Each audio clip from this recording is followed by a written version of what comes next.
নমস্কার বন্ধুরা।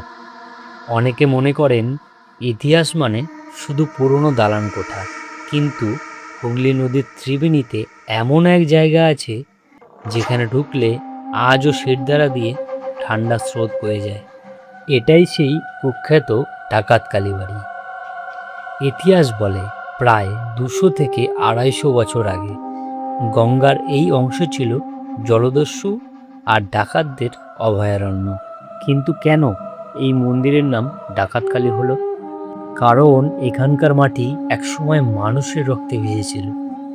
জনশ্রুতি আছে ডাকাত সর্দাররা বড় কোনো ডাকাতির আগে ঠিক এই বটগাছতলায় নরবলি দিত।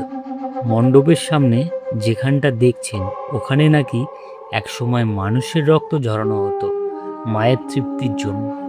শোনা যায় অনেক রাতে স্থানীয়রা এই মন্দিরের চত্বরে মানুষের অস্পষ্ট আর্তনাদ কিংবা ঘোড়ার ঘোরের আওয়াজ শুনতে পান। বহু বছর আগে এক ডাকাত সর্দার ধরা পড়ার ঠিক আগের মুহূর্তে এই মন্দিরের পেছনেই রহস্যজনকভাবে উধাও হয়ে গিয়েছিল, যার খোঁজ আজও কেউ পায়নি। ডাকাতদের সেই নিষ্ঠুরতা আজ নেই, কিন্তু সেই শক্তির উপস্থিতি আজও প্রবল।